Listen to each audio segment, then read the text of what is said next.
قال الله تعالى عز وجل إن الله وملائكته يصلون على النبي يا أيها الذين آمنوا صلوا عليه وسلموا تسليما محبت بين اللهم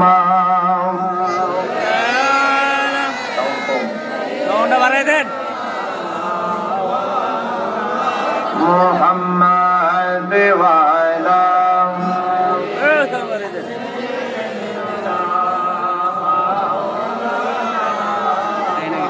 ইচ্ছে করলে হায়াতুন নবী থাকতে পারতেন আরশে উম্মতের মায়ায় পারে শুয়ে আছেন মদিনা আল্লাহ মাশাআল্লাহ মুহাব্বতে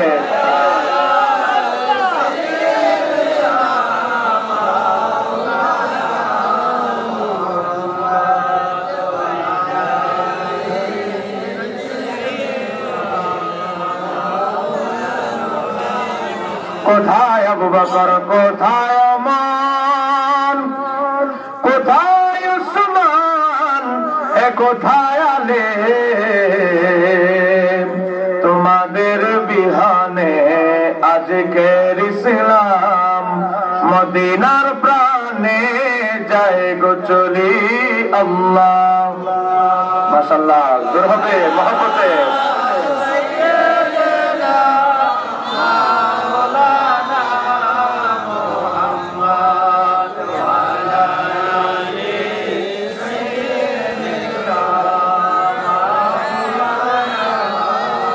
بلغنا بكماله كشف حسنة جميع خصاله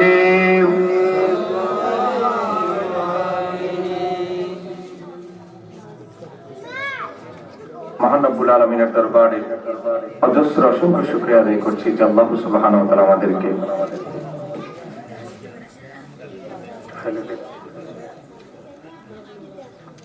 ডাক্তার মোহাম্মদ জসিমউদ্দিন ভূঁইয়া দারুস সুন্নাহ মাদ্রাসা এতিমখানার উদ্যোগী ও খাজা গরিবে নওয়াজ রাহমাতুল্লাহ আলাইহির স্মরণে 40তম বার্ষিক ইসালে সওয়াব মাহফিলে আমাদেরকে আসার এবং বসার তৌফিক দান করেছেন।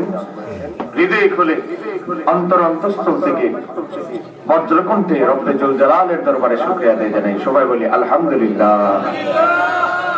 আজকের মাহফিলের সম্মানিত সভাপতি গোপালনগরের কৃতি সন্তান বীর মুক্তিযোদ্ধা হাজী আব্দুর রহিম সুবেদার সাহেব, আজকের মাহফিলের সম্মানিত সহসভাপতি জনাব মোহাম্মদ সেলিম নাম্বার সাহেব, তিনি অত্র মাদ্রাসার সভাপতি, জনাব মোহাম্মদ ওজুদ মিয়া সাহেব, অত্র মাদ্রাসার দাতা সদস্য। আজকের মাহফিলের প্রধান অতিথি হিসাবে আছেন গোপালনগরের বিশিষ্ট ব্যবসায়ী জনাব হাজী নুরুল ইসলাম সাহেব। আর অনেক অতিথিবৃন্দ রয়েছেন, জনাব মোহাম্মদ আনিসুর রহমান ইকবাল সাহেব, জনাব মোহাম্মদ শাহপরান দারোগা সাহেব, জনাব মোহাম্মদ আবু মুসা, জনাব সাইদুর রহমান রুমি সাহেব, জনাব মোহাম্মদ আবুল বাশার ভূঁইয়া, জনাব মোহাম্মদ কাজী তৌফিকুল ইসলাম সহ অনেক অতিথিবৃন্দ। বিশেষ করে আজকের মাহফিলে প্রধান বক্তা হিসেবে উপস্থিত থাকার কথা ছিল দৌলতপুর দরবার শরীফের সম্মানিত পীর সাহেব অধ্যক্ষ মুফতি নাইমুর রহমান সাহেব। অসুস্থতার কারণে তিনি আসতে পারেন নাই। আজকের মাহফিলের প্রধান আকর্ষণ যিনি দীর্ঘ সময় নিয়ে আলোচনা পেশ করেছেন, শীতলাই দরবার শরীফের সম্মানিত পীর সাহেব কেবলা পীর তরিকত আল্লামা মাওলানা রুহুল আমিন পীর সাহেব কেবলা মাদাজুল্লাহ আলী, আল্লাহ হুজুরের হায়াতে আমলে খিদমতে সুস্থতার সাথে বরকত দান করুন। জোরে বলেন আমিন। আজকের মাহফিল আলোচনা ছিল মাওলানা আবু সালেহ আবিদি আল কাদরি, মাওলানা জয়নাল আবেদিন ভূঁইয়া, মাওলানা আব্দুর রহিম ভূঁইয়া সহ অনেক অতিথিবৃন্দ, সার্বিক তত্ত্বাবধানের আলহাজ ডাক্তার জসিমউদ্দিন ভূঁইয়া সহ যারা এই মাদ্রাসার পাশে জায়গা দিয়ে অর্থনৈতিক সহযোগিতা করে যেতে হবে মাদ্রাসার পাশে আছেন, আমি মুসাফির হিসেবে দোয়া করছি। আল্লাহ সুবহানাহু ওয়া তাআলা প্রত্যেকের খেদমত কবুল করুন। জোরে বলেন আমিন। আমি আপনাদেরকে বেশি কষ্ট দিব না। রাস্তায় ভাঙাচোরা রাস্তা, আপনার প্রত্যেক দিন এমন এমন অনেক জায়গায় যায়, রাস্তা চিনি না, গুগল দেখে মাহফিল নিয়েছি। গুগলে তো আর কোন জায়গায় ভাঙা, কোন জায়গায় কি এটা দেখায় না। গুগলে খালি দেখা কতক্ষণ লাগবে কোন জায়গা থেকে। কথা বলে না কেন, ঠিক কিনা? আমি আপনাদেরকে একটা ঘন্টা কষ্ট দিব। এই প্যান্ডেলে ঠান্ডা হয়ে যেতেছে, তাড়াতাড়ি মাহফিল শেষ করে দিব। হ্যান্ডেলে তবারও ঠান্ডা হয়ে যেতেছে, তাড়াতাড়ি শেষ করে দিতেছে।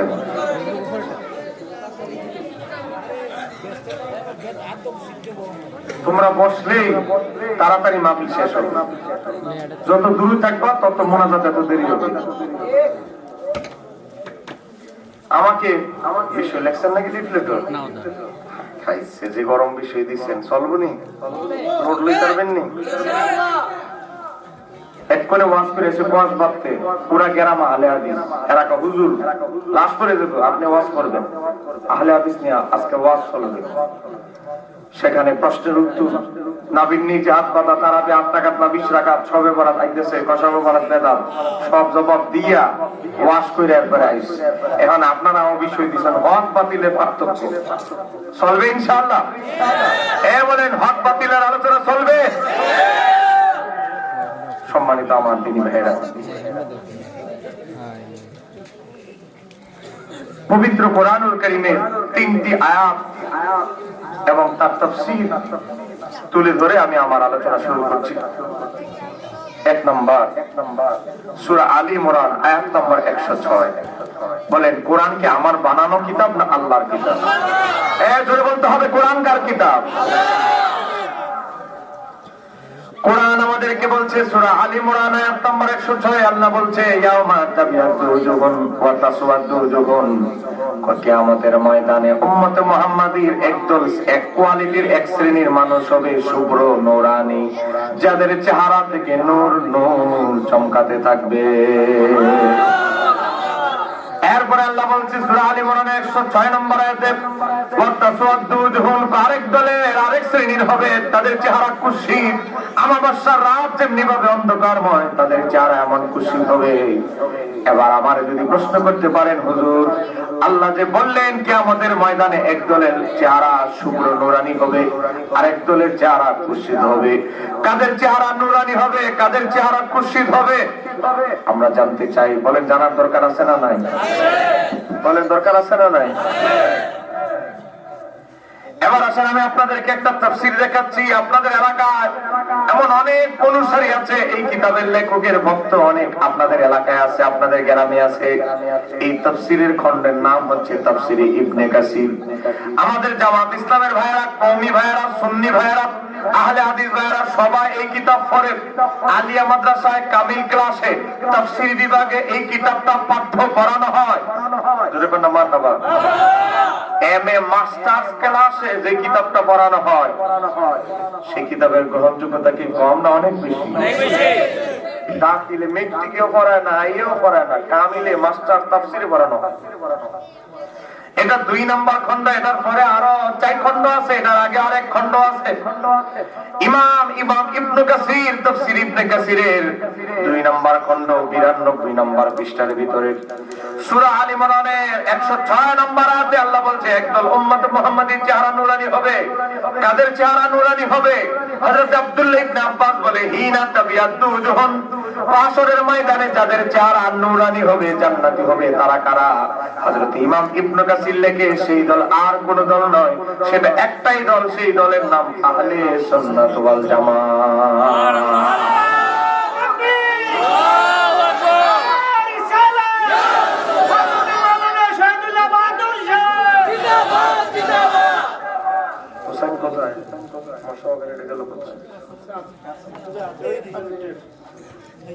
পিছনে পিছনে চুপ করে বলে দিস না, কাশের ওষুধটা কাশ উঠতেছে।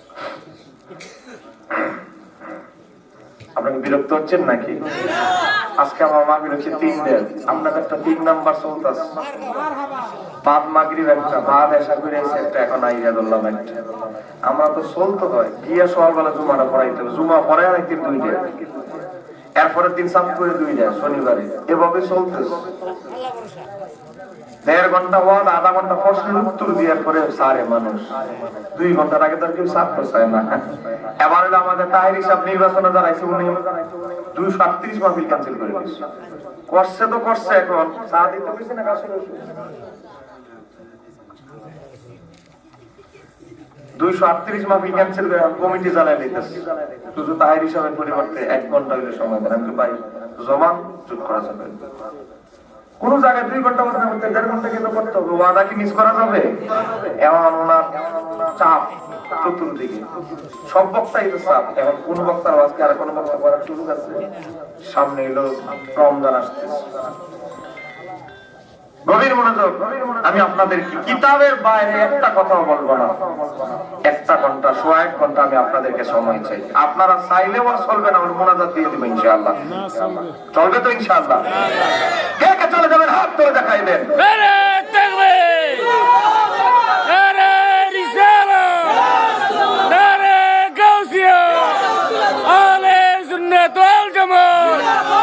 আল্লামা শহীদুল্লাহ বাহাদুর সাহেব আহলে সুন্নাত ওয়াল জামাত, নারে তাকবীর, নারে রিসালাত। মাশাআল্লাহ মাশাআল্লাহ, আমার ভাইয়ের গলার মধ্যে ধারাস। ভাই যাওয়ার সময় আপনি কোলাগুলি করে যাই মগবাজারে না? আমি তো মগবাজার 2 বছর গেছি, এবার তো আশিক হিসাবের মাহফিলে গেছি। 9:30 থেকে 11:30, অনেক দীর্ঘ সময় বয়ান করেছি। ঢাকা আমাদের যাওয়া দরকার। ঢাকা শহরের জন্য এবার একটু বেশি মাহফিল নিতেছি, কারণ ঢাকা আমাদের রাজধানী, সেখানে গিয়ে আওয়াজ করতে হবে। কথা বলেন ঠিক কিনা? আল্লাহ বলছে কিয়ামতের ময়দানে গোটা কোটি কোটি উম্মত মুহাম্মাদিরে আল্লাহ 2টা ভাগে ভাগ করবে। এক দলের চেহারা হবে নুরানি, আরেক দলের চেহারা হবে কুশির। ইমাম ইবনে কাসির বলে কাদের চেহারা নুরানি হবে? হিনাত তাবিয়াতুজহুন, যাদের চেহারা নুরানি হবে। ইমাম ইবনে কাসির এই তাফসীর লিখেছে আজ থেকে 750 বছর আগে। ইমাম ইবনে কাসির লেখে জান্নাতি যেই দলটা হবে সেটা একটাই দল, যাদের চেহারা থেকে নূর চমকাবে, একটাই দল, সেই দলের নাম আহলে সুন্নাত ওয়াল জামাত। তারপরে কাদের চেহারা কুশিদ হবে? ওয়াতাসওয়াদুজহুন, কাদের চেহারাটা আল্লাহ কুশিদ বানায় দিবে, ভয়ঙ্কর বানায় দিবে। আহলিল বিদআতি ওয়াল ফিরকাতি, যত বাহাত্তর ফিরকা আছে তাদের চেহারাটা হবে হাসরে ভয়ানক। বলেন কি হবে? ভয়ানক, চেহারা বিকৃত হয়ে যাবে। ইমাম ইবনে কাসির 750 বছর আগে বলে, ক্বালাহু, কয়টা আমার কওল না, আমার তাফসীর না, কয়টা কে তাফসীর করেছে? ক্বালাহু ইবনে আব্বাস রাদিয়াল্লাহু তাআলা আনহুমা, নবীর যুগ থেকে কিয়ামত পর্যন্ত দুনিয়ার সবচেয়ে বড় যিনি মুফাসসির হযরত আব্দুল্লাহ ইবনে আব্বাস, তিনি এই আয়াতের এমনটা তাফসীর করেছেন। একটু জোরে কন্যা সুবহানাল্লাহ। হযরত আব্দুল্লাহ ইবনে আব্বাস তিনি হচ্ছেন দুনিয়ার সবচেয়ে বড় মুফাসসির। এই মাদ্রাসার ছাত্ররা, এই শোনো, হযরত আব্দুল্লাহ ইবনে আব্বাস দুনিয়ার সবচেয়ে বড় মুফাসসির কেমনে হয়েছে জানেন? জানেন? বলবো? কথা বলেন না, বলবো? সহিহ বুখারী শরীফের হাদিস, মুত্তাফাকুন আলাইহি হাদিস, মিশকাত শরীফে কিতাবুল মানাকিব। নবী সাহাবী আব্দুল্লাহ ইবনে আব্বাস কে প্রশ্ন করলো তাবিঈ কিরাম, আমাদের শায়েখ রাইসুল মুফাসসিরিন, আপনি বলেন তো নবীর ওফাতের সময় আপনার বয়স ছিল মাত্র 10-15। নবীর ওফাতের সময় আপনার বয়স ছিল মাত্র 15। এত অল্প বয়সে এত অগাধ জ্ঞান, এত জ্ঞান বান্দার কেমনে হাসিল করলেন? হযরত আব্দুল্লাহ ইবনে আব্বাস বললেন, নবীর ওযুর লোটার পানি টানতে টানতে দুনিয়ার সবচেয়ে বড় মুফাসসির হয়ে গিয়েছি। ছাত্র বন্ধুরা শোনে না, কেমনে?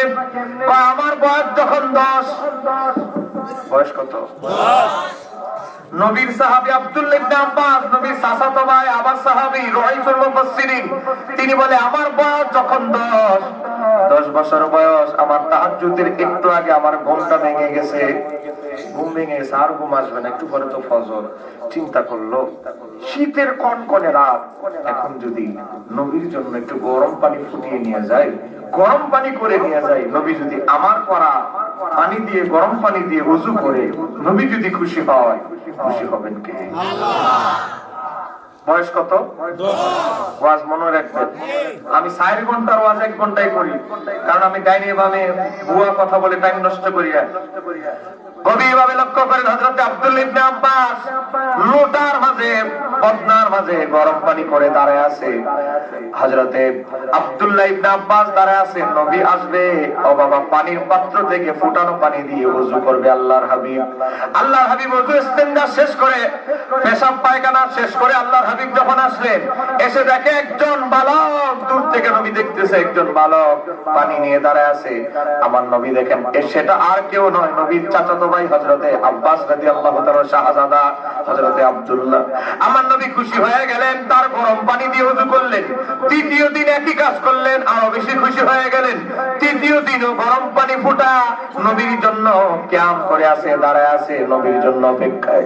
আল্লাহর নবী ওই দিন এত বেশি খুশি হয়ে গেলেন, তার পানি দ্বারা, গরম পানি দ্বারা ওযু শেষ করলেন। ওযু শেষ করার পরে আমার নবীর সিনার সাথে আব্দুল্লাহর সিনা লাগাইলেন। আমার নবী দুই হাত তুলে বললেন, আল্লাহুম্মা, ও আমার মাওলা, ফাকিহু ফিদ্দিন, দিনের ফকিহ বানায়া দাও, ওয়া আল্লিমুহু তাবিল, তাকে কোরআনের মুফাসসির বানায়া দাও। এ দুনিয়ার মানুষ, নবীর সিনার সাথে আমার সিনা লাগতে দেরি, নবীর জবান থেকে উচ্চারিত হতে দেরি। আল্লাহ তাফসীরের যত জ্ঞান আছে, ইলমে ফিকহের যত জ্ঞান আছে, সেই জ্ঞান ভান্ডার আমার সিনার ভিতরে আল্লাহ দান করে দিয়েছে। হযরত আব্দুল্লাহ ইবনে আব্বাস নবীর সিনা থেকে তাফসীরের জ্ঞান লাভ করেছে। তিনি বলতেছে, কিয়ামতের ময়দানে জান্নাতি হবে কয় দল? একদল। কয় দল? একদল। এখন তো বহু দল আছে। আপনাদেরকে কে কে কিনছেন জান্নাতের টিকিট? আমরা কিনছি না। আপনারা কিনছেন নি? আবার সায়ান আবার এই জাল টিকিট কিনে কিন্তু ধরা খাইয়েন না। সস্তা পাইছে, দরকার নাই। হযরত ইমাম ইবনে কাসির বলে, জান্নাতে তো যাবে এক দল, আর কোন দল না। সেই দলের নাম বলেন আহলে সুন্নাত ওয়াল জামাত। আল্লাহ। আরবিও বললাম, কিতাবের ডকুমেন্টে দিলাম। কিতাব তো আমার থেকে দেখার লাগে না তো। এখন তো মাত্র 10 MB খরচ করলে কিটা পিডিএফ নামানো যায়। লিখবে তাফসীর ইবনে কাসির পিডিএফ, চলে আসবে। আরবি চান, আরবি ডাউনলোড করতে পারবেন। বাংলা চান, ইসলামিক ফাউন্ডেশন অনুবাদ, বাংলা ডাউনলোড করতে পারবেন। ঘরে বসে আমার কথাটা যাচাই করতে পারবেন, ঘরে বসে। স্টেজে আসতে হবে না। কথা কোনটা কারো ঠিক কি নেই। এই আয়াত থেকে আমরা তাফসীর থেকে বুঝলাম, হাসরের ময়দানে উম্মত মুহাম্মাদী দুই দলে ভাগ হবে। একদল জান্নাতি, একদল বলেন, একদল জান্নাতি, একদল তিরমিজি শরীফের 2641 নম্বর হাদিসে আমার নবী বলেন, আব্দুল্লাহ ইবনে আমর ইবনে আস রাদিয়াল্লাহু তাআলা আনহুমা থেকে বর্ণিত, আমার নবী বলেন, বনী ইসরাইল 72 দলে বিভক্ত হয়েছে, আমার উম্মত 73 দলে বিভক্ত হবে। কুল্লুহুম ফিন্নার, সব দলে যাবে জাহান্নামে, ইল্লা মিল্লাতান ওয়াহিদাতান, তবে একটা দল ছাড়া। কয়টা দল? একটা দল ছাড়া। তোরা বলেন কয়টা দল? আমি কিচ্ছা বলছি না বাবা, হাদিস বলছি তিরমিজির 2641 নম্বর হাদিস। আমার নবী বলেন, বনী ইসরাইল 72 দলে বিভক্ত হয়েছে, আমার উম্মত একটা দলে, আর 73 দলে বিভক্ত হবে। কুল্লুহুম ফিন্নার, সব দলে যাবে জাহান্নামে, একটা দল ছাড়া। নবীর কিছু সাহাবী দ্বারা প্রশ্ন করলেন, ও ইয়া রাসূলুল্লাহ, নবী গো, যেই দলটা জান্নাতি হবে, ও ইয়া রাসূলুল্লাহ, মান হিয়া ইয়া রাসূলুল্লাহ, সেই দলটা কোনটা? তিরমিজির মতন এসেছে, মা আনা আলাইহি ওয়া আসহাবি, সেই দলের মডেল এবং আমি নবী যেই দলের মডেল আদর্শ হব, সেই দলটাই একমাত্র জান্নাতি হবে। জোরে কন্না সুবহানাল্লাহ। এখন সাহাবীদের সমালোচনা করে জান্নাতে যাওয়া যাবে? ওই হুজুর বই লেখছে পাকিস্তানে, খিলাফত ও মুলুকিয়াত, 19 জন নবীর সাহাবীর সমালোচনা করেছে। জোরে কন্না নাউজুবিল্লাহ। সেই দলের অনুসারী আজকে জান্নাতের টিকিট বিতরণ করলে এই ভুয়া টিকিট কিনা যাবে? আর দাওয়াত দিলে দিবেন, না দিলে নাই। যেই দিন হায়াতের টিকিট শেষ হয়ে যাবে, মারা যাব, কিন্তু বাতিল পন্থীর কাছে ঈমান বিক্রি করা যাবে না।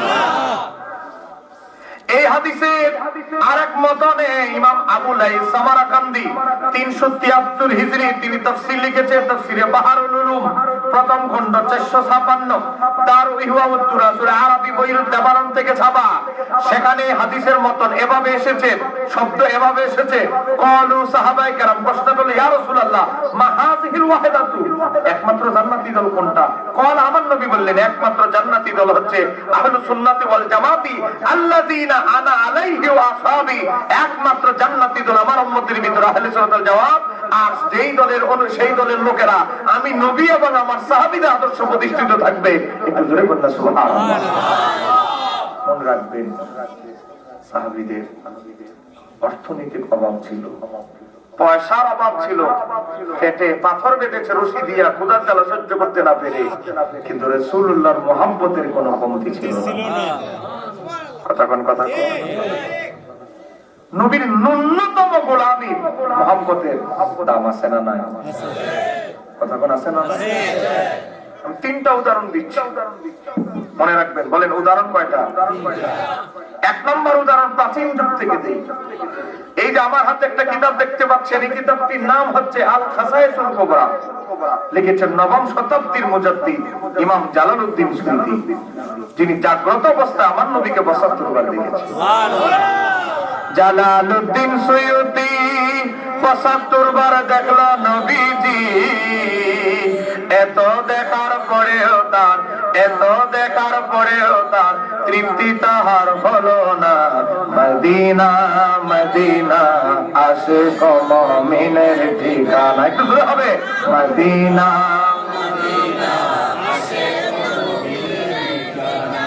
হায় হায় দিদার চেয়ে কান্দ সবাই, দিদার চেয়ে হও না নবীর দিওয়ানা।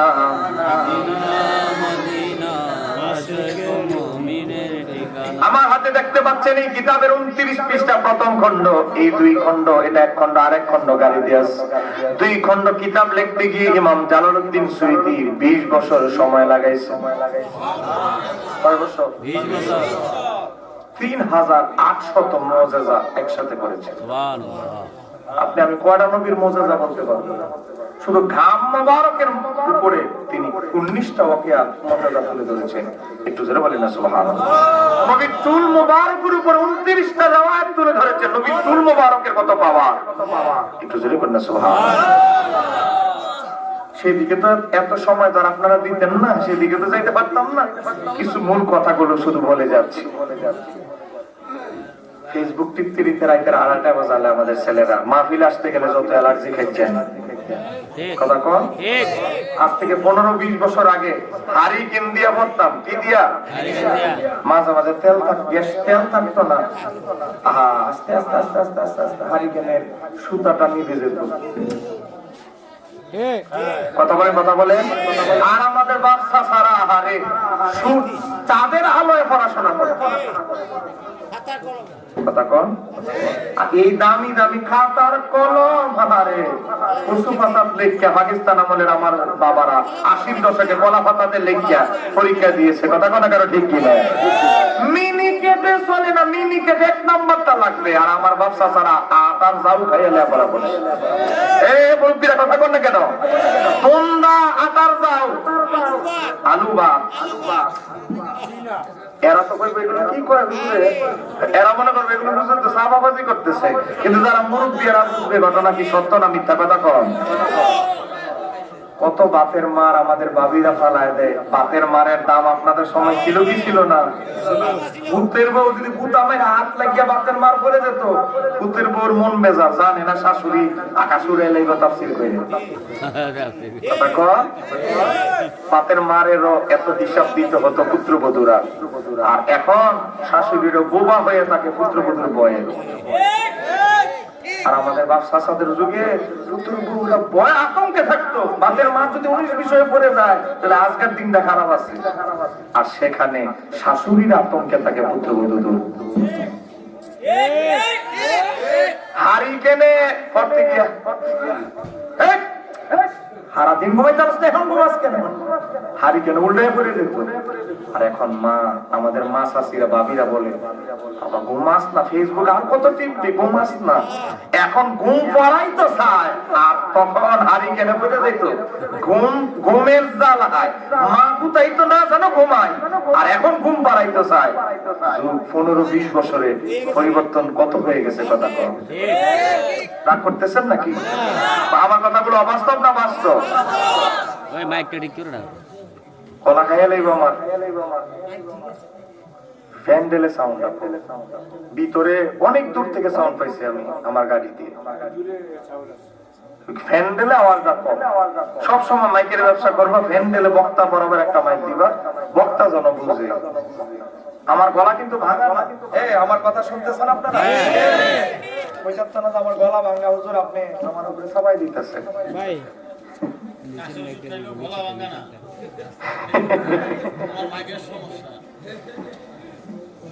সলভনীয় বাজান।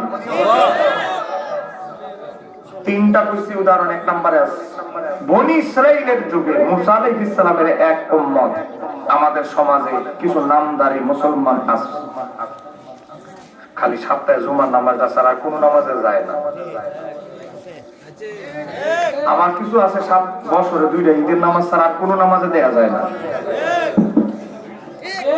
আবার কিছু আছে ঈদের নামাজ একটা পড়তে আরেকটা পড়তে পারে না।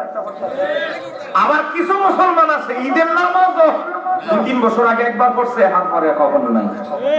পরে মাঝে মাঝে একটা নামাজ মানুষ মরে গেলে জানাজা, তা আবার সবার জানাজা যায় না, আত্মীয় স্বজনের কাছে বেড়ে গেছে সেই জানাজা যায়। এমন নামে মুসলমান আছে না নাই? মুসা আলাইহিস সালামের যুগে এক ব্যক্তি 200 বছর ধরে কোন সওয়াবের কাজ করে নাই। মুসা নবীর এসে বলল, মুসা কালিমুল্লাহ অমুক তো মারা গেছে। তো মুসা নবী বলে, যা বন্ধ করতে কবর দে।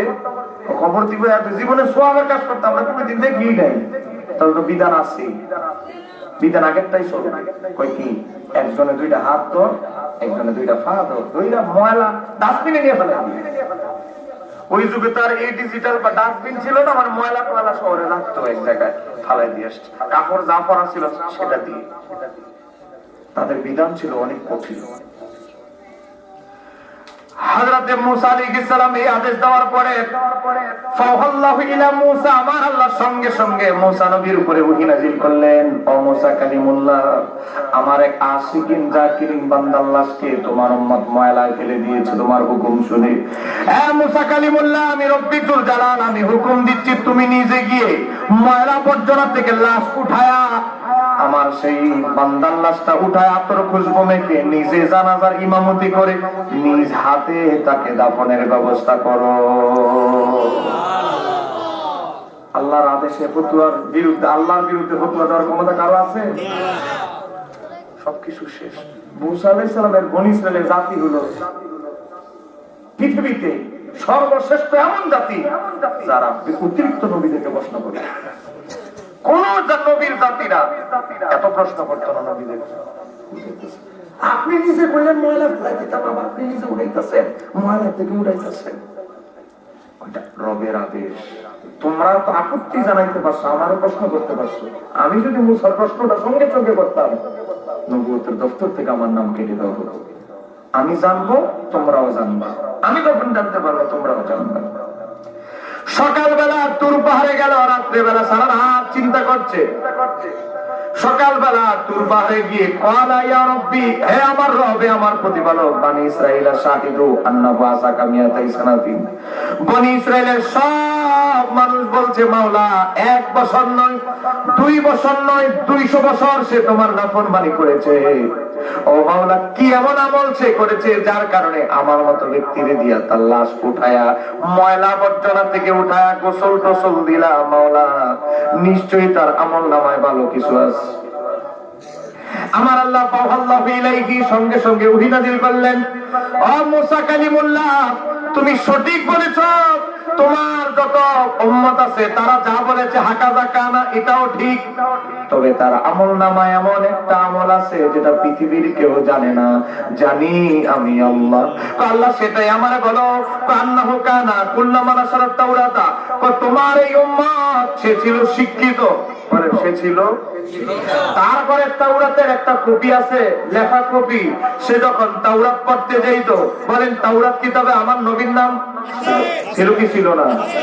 এখন নাই। বলেন ছিল কি ছিল না? ছিল। কি করছে ইহুদিরা? হিংসা, আমার নবীর যত নাম আছে সব কেটে ফেলছে। এই ইহুদিরা আমার নবীর শত্রু, ইসলামের শত্রু। কথা কম। হযরতে আব্দুল্লাহ ইবনে আব্বাস কাবুল আহবারকে জিজ্ঞাসা করলেন, আপনার সিনার ভিতরে তো তাওরাত মুখস্থ, আপনি বলেন তো তাওরাত কিতাবে?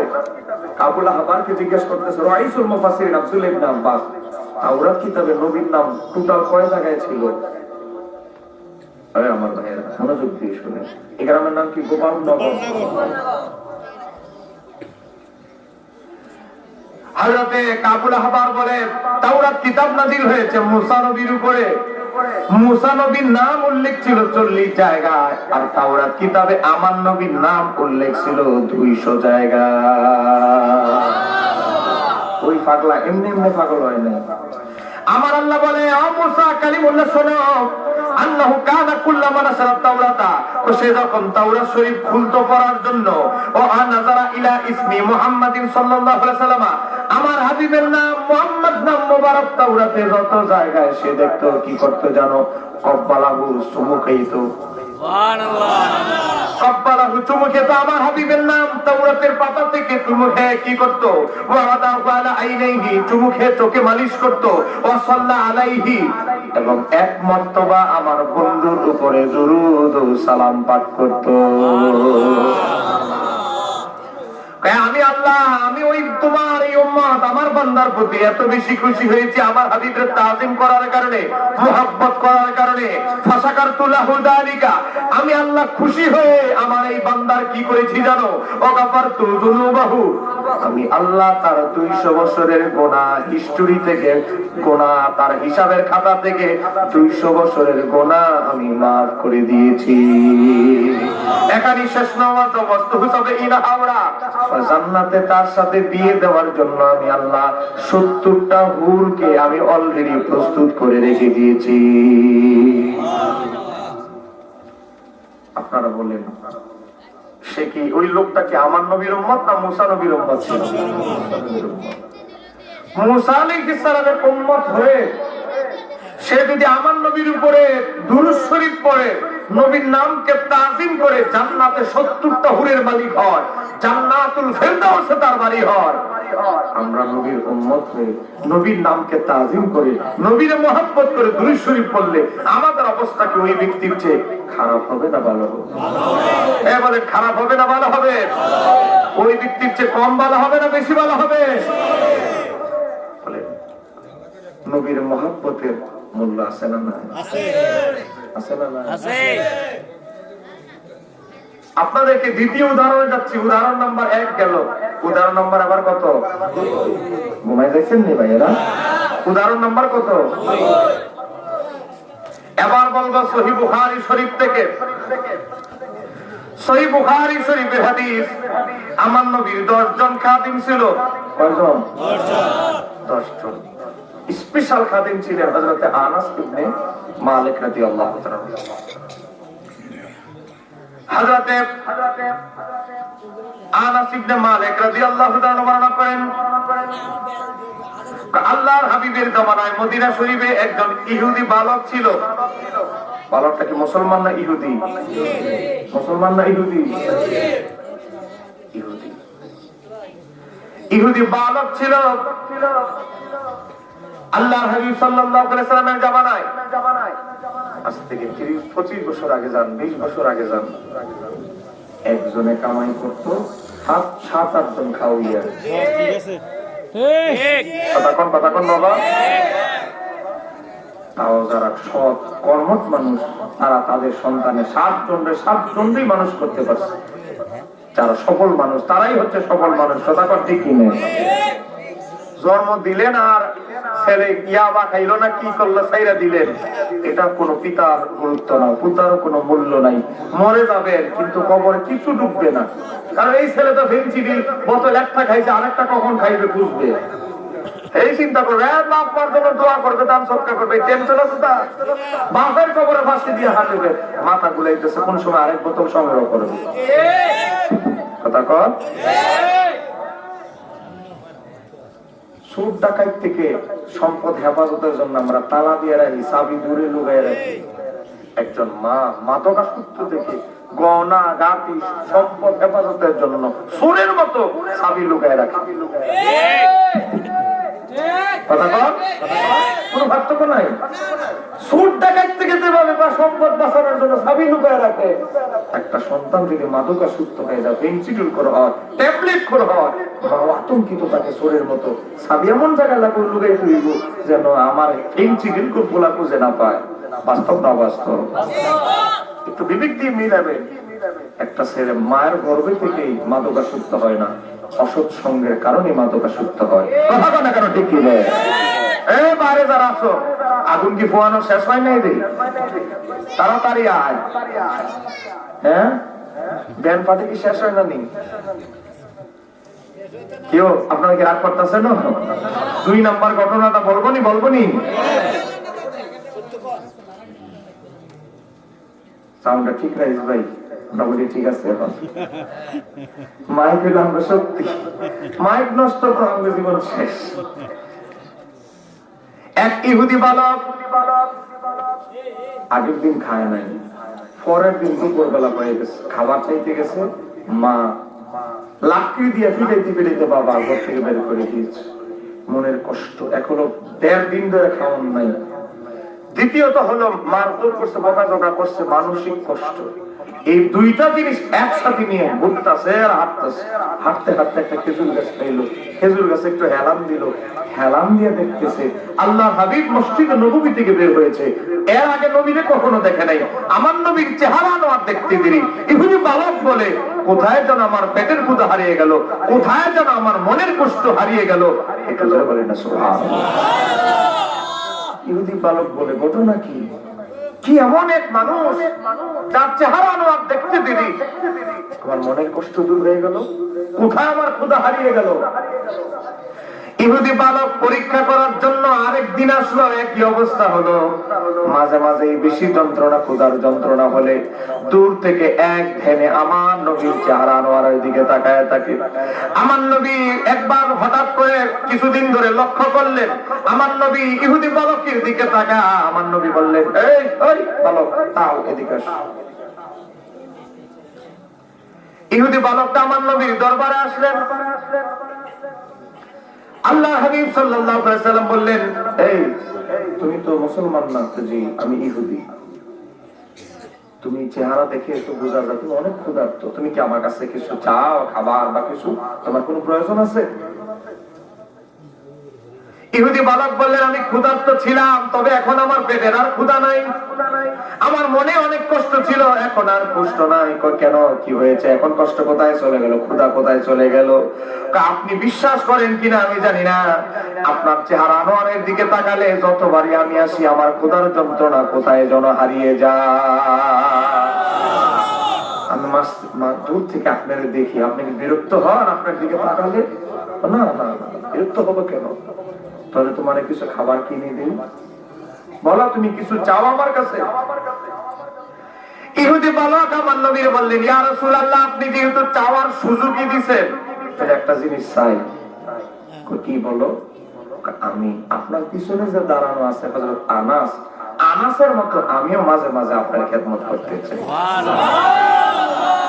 নারে তাকবীর, নারে রিসালাত, আলে সুন্নাতুল জামাত, হযরত মাওলানা বাহাদুর সাহেব জিন্দাবাদ। দুনিয়াতে আজম তাকাত রাখছে।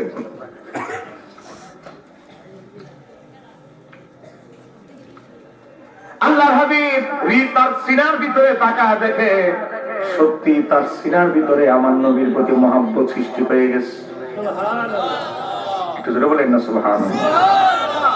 আমার প্রকাশনা থেকে একটা বই বের হয়েছে, নবীর জীবনী, আল মাওয়াহিবুল কুমুল।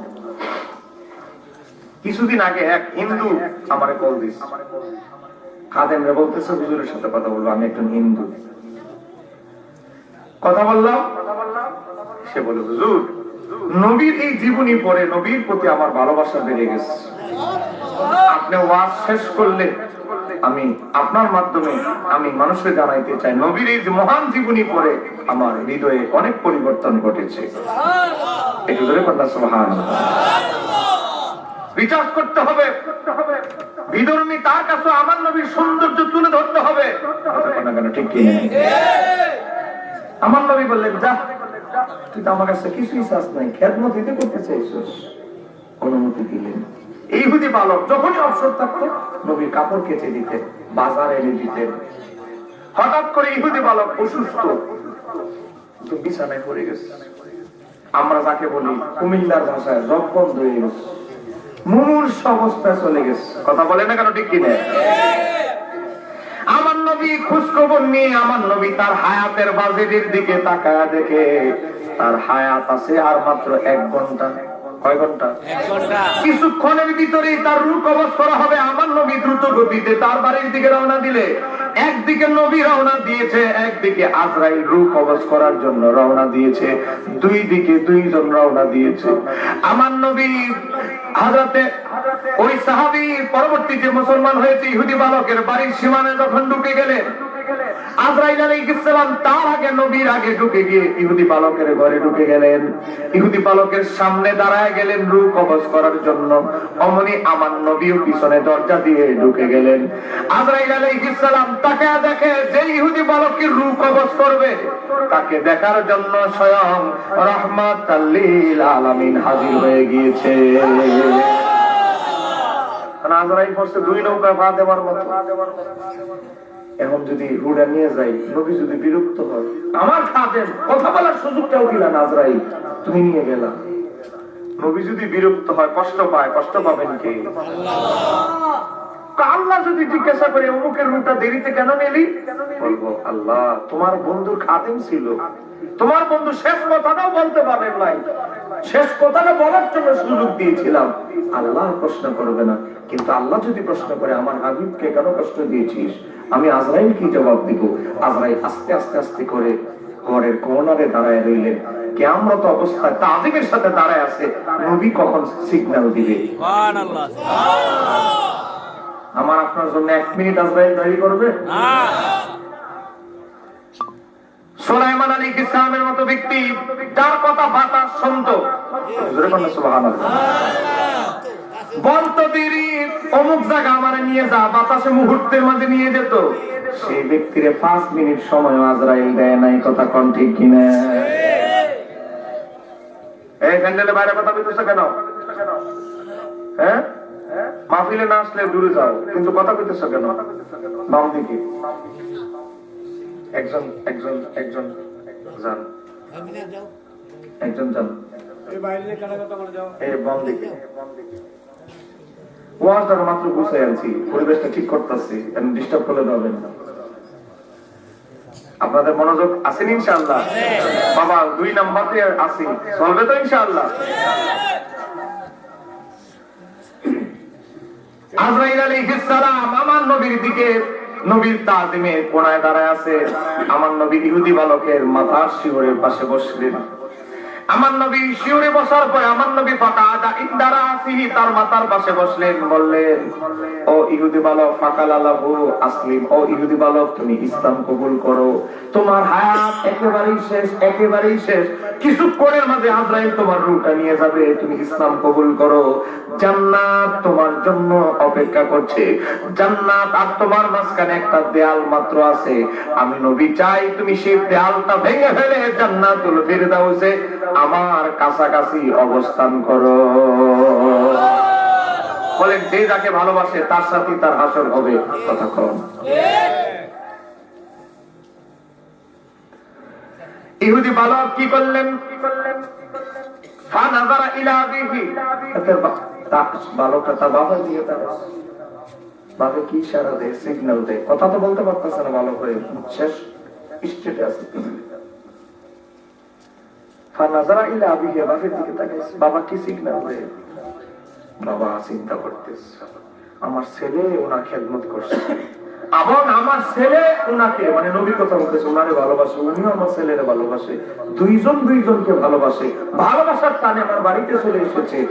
দুইজন যেহেতু দুইজনকে ভালোবাসে, দুইজন ভালোবাসার মানুষকে আমি বাধা হয়ে লাভ নাই। বাবা মাথা নাড়া দিল, বলল তুমি ইসলাম কবুল করো। সঙ্গে সঙ্গে সে ইহুদি বালক নবীর হাত মোবারক চেপে ধরলেন। আগে ছিল ইহুদি, হয়ে গেছে সাহাবী। একটু ধরে বলেন, আগে ছিল ইহুদি, হয়ে গেছে সাহাবী।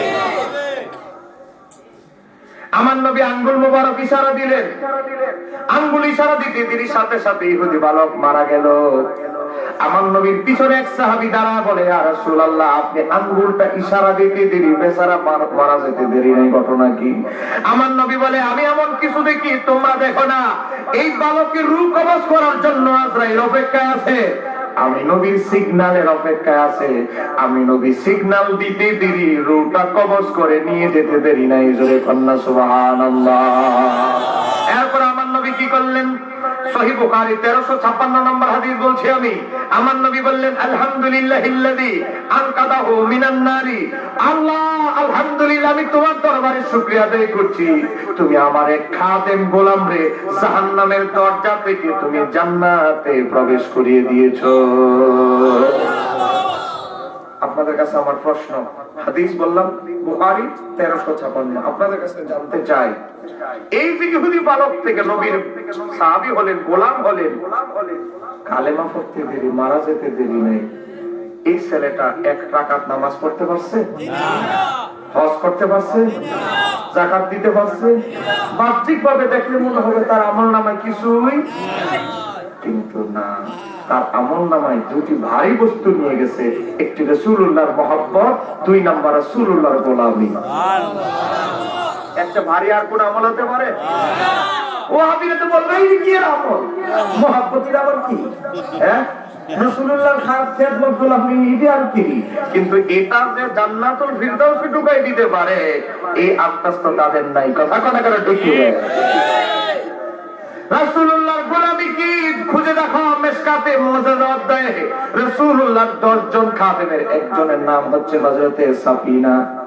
বলেন হযরতে সাফিনা। হযরতে সাফিনা হাঁটতে গিয়া ভুলে জঙ্গলের ভিতরে ঢুকে গেছে, ভুল রোডে। ভুল করতে করতে আরো ভুল রোডে ঢুকতে আছে, ভুল রোডে ঢুকতেছে। এই যুগের মতো তার গুগল ম্যাপ ছিল না। ঢুকতে ঢুকতে জঙ্গলের মাঝখানে ঢুকে গেছে। হইছে তো কাল, ডাইনে বাঘ, বামে সিংহ, হা করে তাকায় আছে খাওয়ার জন্য। মিশকাত শরীফের মুজাদ্দাদ অধ্যায়ে হাদিস এসেছে, সকলের ঐক্যমত হাদিসটি সহিহ।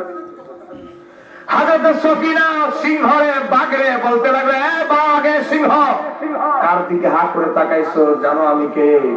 আমার নাম হচ্ছে সাফিনা। আমি সফিনাকে জানো?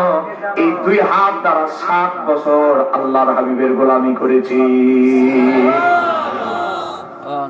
হ্যাঁ বাঘ, এ সিংহ, তুমি যদি আল্লাহ, তোমরা যদি আল্লাহ এবং তার রাসূলের অনুগত্যের ভিতরে থাকো, আমি ভুল করে যেমনি ভুলে এই রাস্তায় চলে এসেছি, আমারে তোমরা নিজেরাই শুদ্ধ রাস্তায় পৌঁছায় দিয়ে আসো। সিংহ এসে গাছা বসাবসি করতেছে, বুঝাইতেছে আপনি আমার কাঁধে উঠেন। হযরতে সাফিনা নবীর গোলাম সিংহের কাঁধে উঠলেন। অসংখ্য সিংহ বাঘ সম্মানের সাথে, তাজিমের সাথে বিশ্ব রোডে আগায় দিয়ে আসে। রাসূলুল্লাহর গোলামির দাম আছে না? আছে। কথা কন, আছে না নাই? ও হাবিরা তো জ্বলবেই, কথা কন। 2 নম্বর ঘটনা গেল, 3 নম্বরটা বলবো? বলেন। এটাও সহিহ বুখারীর হাদিস, কিতাবুস সাদকা। সাদকা অধ্যায়ের ভিতরে এসেছে ইয়ামান দেশের 2 জন যুবক। কোন দেশ? ইয়ামান দেশ। বলেন না বাবা? বাংলাদেশ। যিনি ইসলামের আলো নিয়ে এসেছে তার বাড়ি ওই ইয়ামান দেশ। তার নাম হযরতে শাহজালাল ইয়ামানি। শাহজালাল ইয়ামানি। বলেন হযরতে শাহজালাল ইয়ামানি। আর বাকি যে 360 জন, ওইগুলো সব ওনার মুরিদ, শিষ্য, ভক্ত। হযরতে শাহজালাল ইয়ামানি ইয়ামান দেশের মানুষ। আমি নবীর যুগের কথা বলছি। ইয়ামান যুগে 2 জন যুবক। কয়জন যুবক? কঠিন বন্ধু, একজন আরেকজনের ছাড়া পরামর্শ ছাড়া চলে না। এখন অনেক বয়স্ক মানুষ দেখবেন দাড়ি পেকে গেছে কিন্তু বন্ধুত্ব মজবুত আছে না নাই? আর এখনকার যুগে হাওলা চাইলে বন্ধুত্ব শেষ। কথা কর, মুসিবতে পড়ে গেছে, চাইছে বন্ধু কেয়ার বন্ধুত্ব নষ্ট করে, তুমি কেয়ার কথা পেও না। বন্ধুত্ব হচ্ছে একে অপরের পাশে বিপদ আপদে দাঁড়াইতে হবে। কথা কোন ঠিক কিনা? ইয়ামান দেশের দুই বন্ধু, দুই যুবক, নবীর প্রেমিক, একজন আরেকজনে বলতেছে তোর কাছে কত আছে? আমার কাছে এত মুদ্রা আছে। তোর কাছে কত? এত মুদ্রা আছে। এইগুলো দিয়ে তো মদিনায় যাইয়া আবার আসতে পারতাম না, আরো কিছু জোগাড় করা দরকার। 2 দিনে আরো কিছু জোগাড় করলো।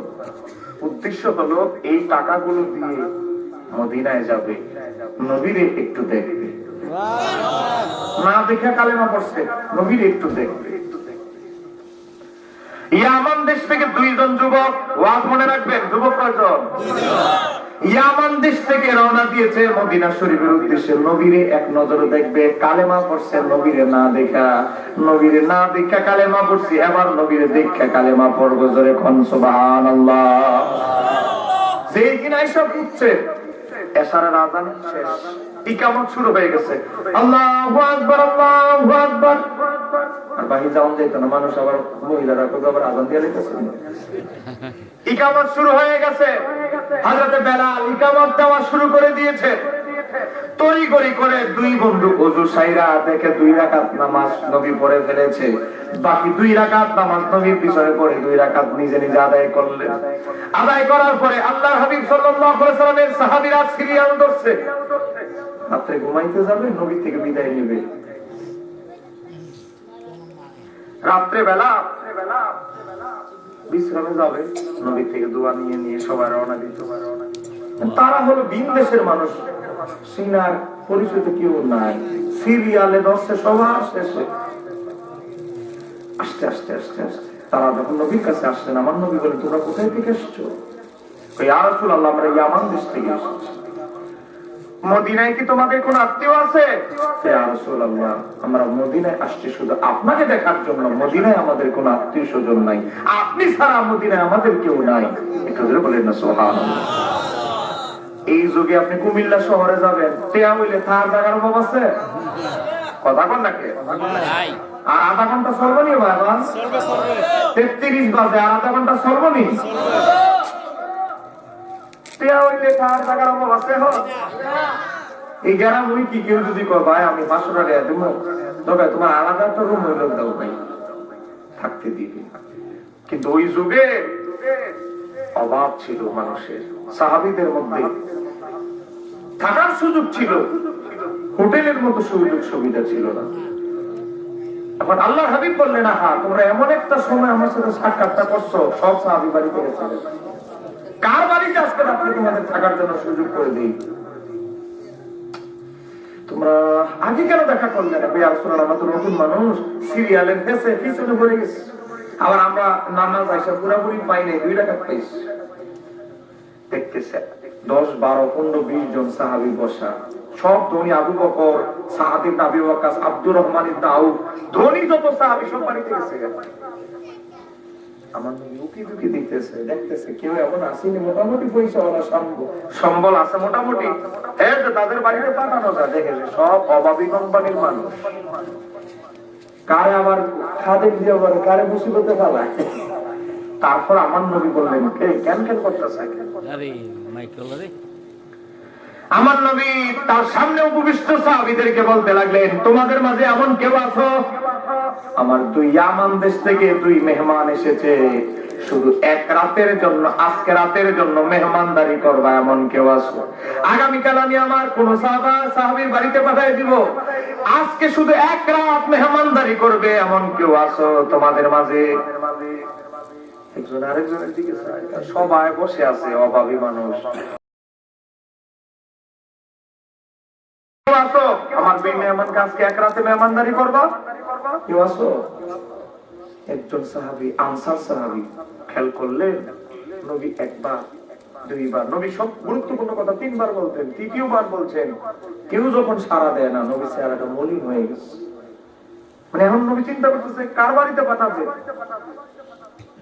এমন অবস্থা আনসার এক সাহাবী চিন্তা করলো আমার নবীর মলিন চেহারা আমার সহ্য হয় না, সঙ্গে সঙ্গে দাঁড়ায় গিয়ে বলে ইয়া রাসূলুল্লাহ, নবী গো আপনি যদি অনুমতি দেন আপনার দুই ইয়ামান দেশের মেহমানকে আমি আজকে এক রাতের জন্য মেহমানদারি করতে চাই, আপনি অনুমতি দেন।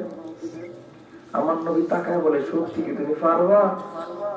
আমার নবী জানে 7 দিনের মধ্যে 4 দিন হ্যাঁ নিজেই রাতে না খেয়ে থাকে, সে যদি নবীর মেহমান নিয়ে যায় নিজেই খাইতে পারে না, কি খাওয়াবে? তুমি কি শিওর নিশ্চিত আমার দুই মেহমানকে মেহমানদারি করতে পারবে? ইয়া রাসূলুল্লাহ, নিজে না খাবো কিন্তু রাসূলুল্লাহর মেহমানকে ক্ষুধার্ত রাখবো না, আপনি খালি হুকুম দেন, নিয়ে যেতে চাই। মেহমান নিয়ে গেছে দুই ইয়ামান দেশের রাসূলুল্লাহর মেহমান। বলেন মেহমান কি কার মেহমান? রাসূলুল্লাহর মেহমান। বলেন না মেহমান কার? নবীর মেহমান, সাধারণ কোন ব্যক্তির মেহমান নয়। বাড়িতে গেছে, ওগো কামদা একটা করে লইস। কি কাম আমার করছেন আমার না জিগাইয়া? কিছু পুরুষ মানুষ আছে বউতে পরামর্শ ছাড়া তরকারিও কিনে না, কথা কয় গেঞ্জিরাও কিনে না, বউর পরামর্শ ছাড়া ডাইন কার্ডটা দিতে গেলে প্রথম রাখলে গেলে বউর পরামর্শ অনুযায়ী চলবে। আপনাদের বামনপাড়া নাই, চট্টগ্রাম আছে না নাই? 80% পুরুষ এখন সুন্দরী বউর কথা উঠে আর বস কথা কন। শ্বশুর শাশুড়ি যদি একটু তেরা হয়, বাবা মারে ফালা চলে গেছে শহরে, গ্রামে বাবা মা ক্যাপাসিটার নষ্ট হয়ে গেছে, ফ্যান ঘুরে না, 2.5 লাখ টাকা দিয়ে বউর লেগে ফ্যান লাগ এসি লাগাই দিস, আছে না নাই? আপনাদের ব্রাহ্মণপাড়াও আছে, সব পাড়াই আছে না? মাশাআল্লাহ, আমি তো ভাবছি যে 8-9 জন মানুষ থাকবে, এই যে মানুষ আছে, এই জোরে বলেন মারহাবা, একটু জোরে বলেন না মারহাবা। আপনারা থাকবেন নি আর 20 মিনিট।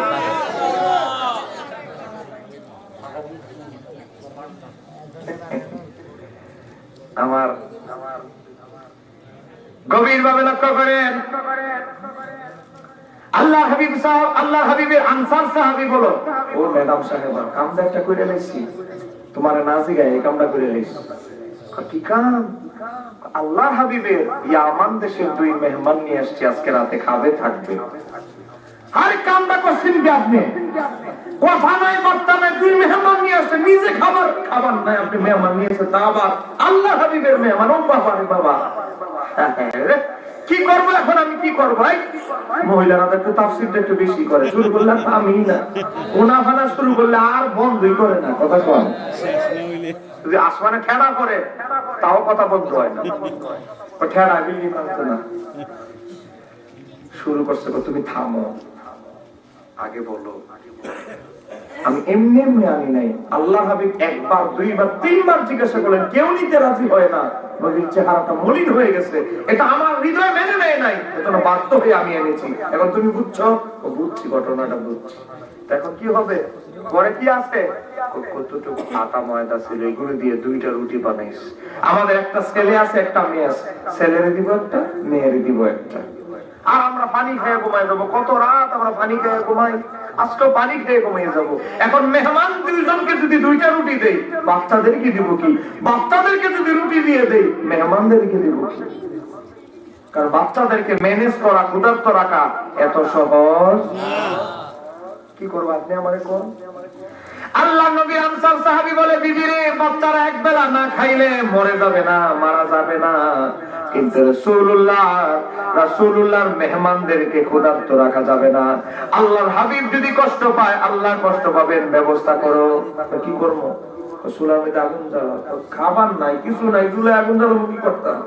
তোমার যা করি করো। চুলার মাঝে পাতিলে পানি দিলেন, পানিগুলো টকবক টকবক করছে, ফুটতেছে।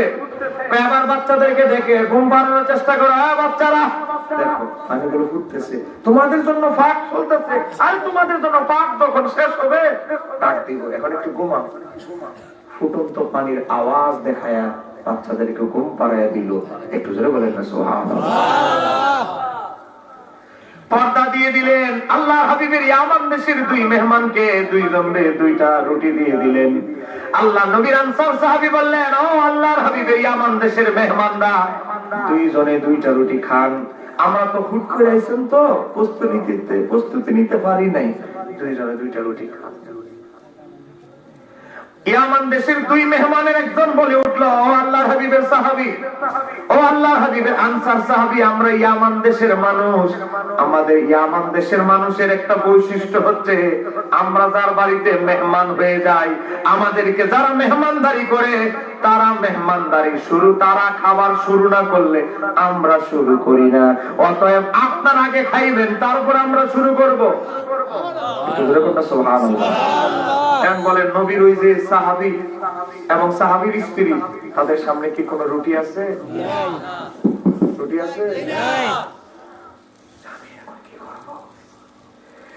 স্বামী বাচ্চাদেরকে ফুটন্ত পানি, ডেক্সির পানির আওয়াজ শোনায় ঘুম পাড়াইলাম, কিন্তু মেহমান তারা তো আর বাচ্চা না, তাদেরকে কেমনে বুঝ দিব? আল্লাহ হাবিবের আনসার সাহাবী ফিসফিস করে বলে, ও বিবি, আমারে ফলো করো। আল্লাহর হাবিবের মেহমান তারা সাধারণ কোনো মেহমান নয়, যে কোনো মূল্যের বিনিময়ে তাদের মেহমানদারি করতে হবে। আমারে ফলো করো, একটা হিকমত অবলম্বন করতে হবে, আমারে ফলো করো। আল্লাহ নবী আনসার সাহাবী মেহমানদারিকে বললেন, বিসমিল্লাহ, আপনারা শুরু করেন। মুখে আওয়াজ করে বুঝাইতেছে, আমরাও খাওয়া শুরু করতেছি, আপনারা কেন বসে আছেন? একটু জোরে কন্যা সুবহানাল্লাহ। আল্লাহ নবীর দুই সাহাবী, দুই ইয়ামান দেশের মেহমান ঘুমায় রইলেন। আল্লাহ হাবিবের দুই মেহমান তাহাজ্জুদের সময় তাদেরকে কি করলেন? ওযুর পানি দিলেন, গরম পানি। তাহাজ্জুদে নামাজ পড়ে মসজিদে নববীতে নামাজ পড়তে রওনা দিলেন। আল্লাহর হাবিব ফজরের নামাজে সালাম ফিরাইলেন, আসসালামু আলাইকুম ওয়া রাহমাতুল্লাহ, আসসালামু আলাইকুম ওয়া রাহমাতুল্লাহ। তাসবিহ তাহলিল পরে আমার নবী মুনাজাতের আগে আমার নবী সাহাবীদেরকে বললেন, হে আমার সাহাবীরা, তোমরা বসো। আজকে আমি আমার এক গরীব সাহাবীর, আমি রাসূলুল্লাহ দুই মেহমানের মেহমানদারির গল্প শোনাবো। সুবহানাল্লাহ। পরে নবীর কাছে সব খবর আছে না নাই?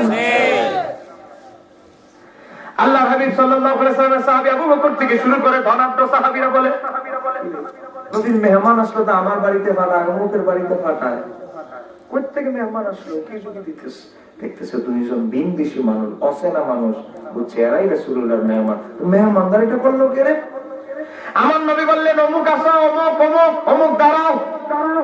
আল্লাহ নবী ওই আনসার গরীব সাহাবী এভাবে দাঁড়াচ্ছে, চিন্তা করতে, একটা একটা রুটি দিলাম, আল্লাহ কি আমার মেহমানদারিটা কবুল করলো না নাকি? কারণ নবীর সাথে যোগাযোগ কার? বলেন কার? ওই আল্লাহ হাবিবের আনসার সাহাবী ভয়ে ভয়ে ভাবে দাঁড়াচ্ছে। আমার নবী বলেন, তুমি এভাবে দাঁড়াচ্ছ কেন? সুন্দরভাবে দাঁড়াও।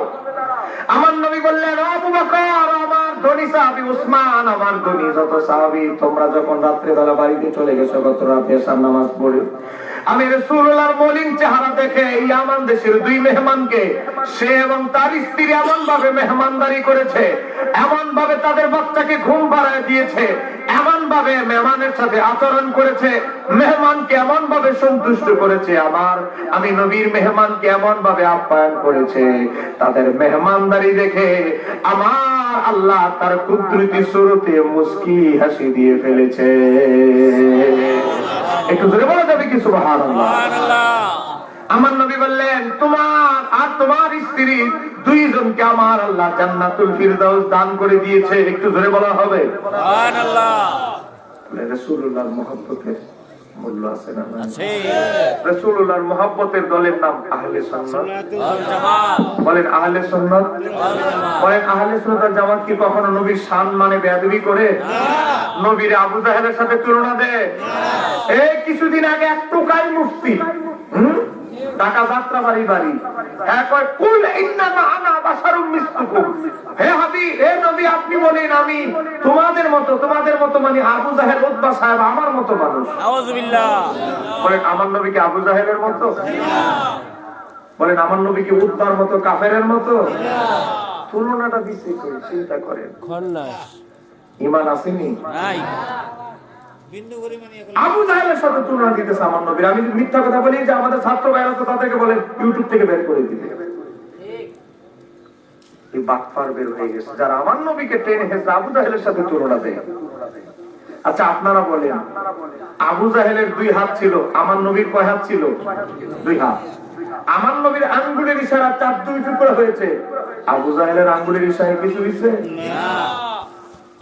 আপনারা বলেন, আমার নবী যখন পাথরের উপরে কদম রাখতো, পাথরটা ফোমের মতো নরম হয়ে যেত। এমন আমার নবীর পা মোবারকে সাপ পাথরে বসে যেত, আবু জাহেলের কি হইতো? আচ্ছা, আমার নবীর ঘাম মোবারক থেকে কি দুর্গন্ধ বের হতো? আচ্ছা, কোন আবু জাহেলের ঘামের থেকে স্যান্ডেল কেনা নাইতো নাকি? আচ্ছা বলেন, আমার নবী সামনে যতটুকু দেখতো পিছনেও ততটুকু দেখতো। দলিল নাসাই শরীফ 1363।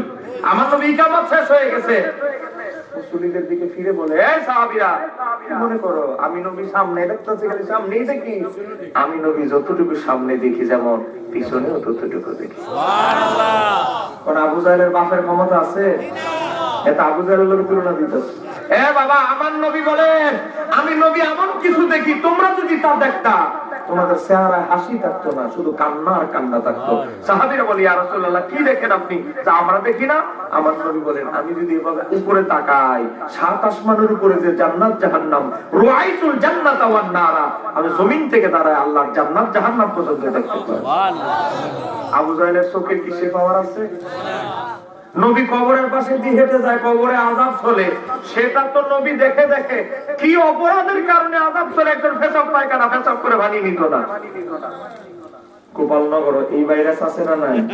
এমন টাইট প্যান্ট পরছে, ও আর কোনো স্কুল নাই, ঠিক আছে না নাই? আরে বাপ রে বাপ, হুজুরে কয়, আরে মাগরিবের নামাজে যাইতেছে, শোনা আসো হুজুর, আচ্ছা ফ্যানটা ভালো না, কথা কথা আছে না নাই? আজকা ফ্যানটা ভালো না, কালকে ডাক দিছো ফ্যানটা ভালো না, আর তোরা কথা বুঝতে পারি। এ বাবা, পকেটে টিস্যু, আহা টিস্যু রে, টিস্যু কোনোদিন কানে না, খালুয়া ছাড়া কোনোদিন আর করতে পারে না। কথা বলেন, মনে রাখবেন, চতুষ্পদ জন্তু পেশাব করে, নীলা কোনো জীবনে নিতে দেখছেন? খায় লেদায়, তার যে খবর আছে, তার যে আখেরাত আছে, তার যে হিসাব আছে, কোনো খবর নাই। আমাদের সমাজে কিছু যুবক আছে, খাইতেছে আর লেদাইতেছে, পায়খানা করতেছে আর আরামসে ফেসবুক চালাইতেছে। পরকাল আছে, কবর আছে, আখেরাত আছে, ওই গরু ছাগলের মতো চতুষ্পদ জন্তুর মতো। তার ওই হেরোজনের ভবিষ্যৎ নিয়ে টেনশন নাই, এই বেচারারও কোনো টেনশন নাই। যদিও গোপালনগর নাই, চট্টগ্রামে এরকম যুবক বহু আছে, আছে না নাই? এখনো সময়ের মূল্য দাও, এখনো সময় আছে, সময়ের মূল্য দাও। বিরক্ত হচ্ছেন নাকি? কটা বাজে? 49 বাজে, আর 11 মিনিট আছে না। মুরব্বীরা কষ্ট করতেছে, আমি তো 2 ঘন্টাও চলবে, 2 ঘন্টা ইনশাআল্লাহ চলবে। তবে কালকে আমার জুমা আছে, এত বেশি দেওয়া যাবে না। আমার হাতে সময় আছে 11 মিনিট। রাগ করতেছেন নাকি?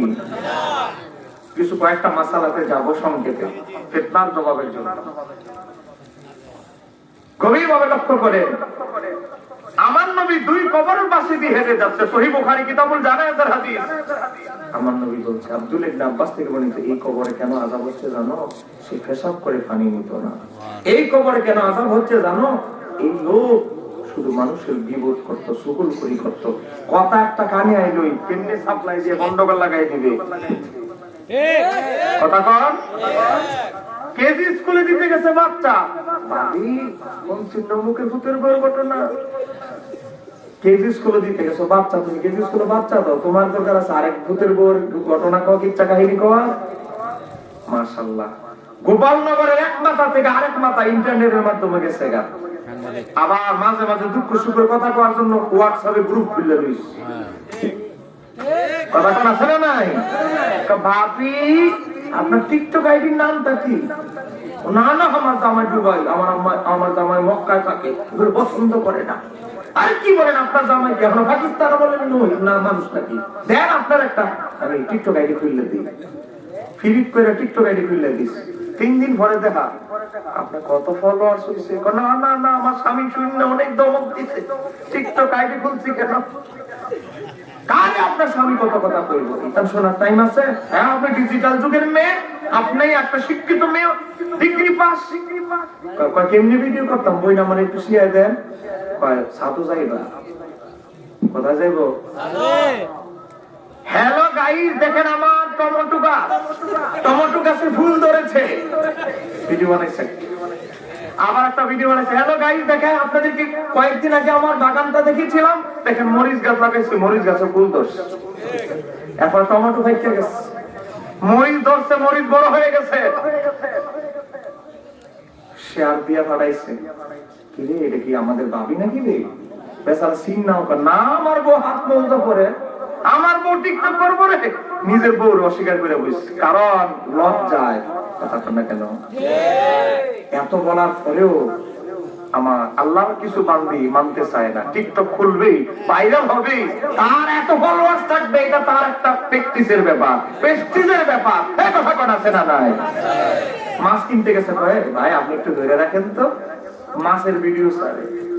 সবজি ভাগ করতেছে, একজনে লাগা রাখছে, সবজি কেমনে ভাগ করি এটা দেখাইতেছে মানুষকে, আছে না নাই? এমন করতে গিয়ে কি করে অ্যাকাউন্টে দিছে 70 লাখ, জায়গা কিনে দিছে, হ্যাঁ কিছু বলদা আছে না, সব বউর নামে কিনে, আছে না নাই? আরে চট্টগ্রামে ভরপুর কোন বউর নামে জায়গা, বউর নামে 70 ভরি স্বর্ণ, হ্যাঁ বাবা অ্যাকাউন্টে বউর নামে টাকা। ঠিক করে যে দেখছে, দেশে আইতে দেরি আগে উকিল নোটিশ পাঠায় রাখছে, তুমি কে? দেখো কাগজ, তোমার সাথে আমার আর কোন আইনত সম্পর্ক নাই, 70 ভরি স্বর্ণ জায়গা সম্পত্তি টিয়া নিয়ে উদাও। আছে না নাই? আছে না নাই? আল্লাহর দোহাই, বউকে ভালোবাসবেন, তার ভরণ পোষণ দিবেন, যতটুকু দরকার ততটুকু দিবেন। কথা বলেন না কেন? ঠিক কি না? ওয়াজ ছাইরা দিবেন, হাতে কাশের ওষুধ আনছে। হ্যাঁ বাবা, আপনি যতটুকু দেওয়া ততটুকু দিবেন, কিন্তু অতি আবেগ ভালো না। কথা কন পরদাতে হাজার জিরো। কিছুদিন আগে দেখেন ফেসবুকে বিভিন্ন অনলাইনে ভাইরাল হয়, বউয়ের নামে দিয়া এখন ফকির, বগগুড়ের মতো বউর পিছে মামলা করে করে ঘুরে। দেখা যায় বউ কয়ে, দেখেন সে বলে আমার স্বামী এত তারিখে তার আমি উকিল নোটিশ দিয়ে দিছি, এর সাথে আমার কোনো সম্পর্ক নাই, সব সম্পদ আমার নামে, আমার মালিক, আমি মালিক, আমার নামে। আইনত ভাবে সে কি চা পাইতে পারে নাকি? হ্যাঁ কিনা দিছে, উপহার দিছে, আমার ভালো লাগছে, আমি পাইছি, এখন তো আমার সম্পদ আমার। এই যুবক, বিয়া করার আগে বুঝা শুনে বিয়া কইরো। নারীর খালি স্বরূপ দেখে বাপটা পাগল হয়ে গেলে হবে না। কথা কর না কেন? ঠিক কিনা? 3টা গুণ দেখে বিয়ে করবেন অন্তত। কয়টা গুণ? আরে সেদিকে তো যাইতে পারতাম না রে।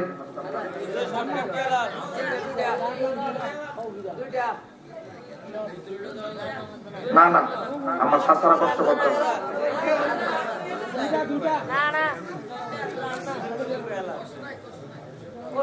শেষ। আমি তো 10 মিনিট সময় নিয়েছি। দেখেন হযরত আবু হুরায়রা থেকে বর্ণিত, এই যুবক, এই আমার যুবতী বোনেরা, ওয়াজটা শুনেন। কেউ আপনাদের এলাকা হয়তো বলে না, আমি বলে যাচ্ছি। নাসাই শরীফ হাদিস নাম্বার হচ্ছে 3234, নাসাই শরীফ।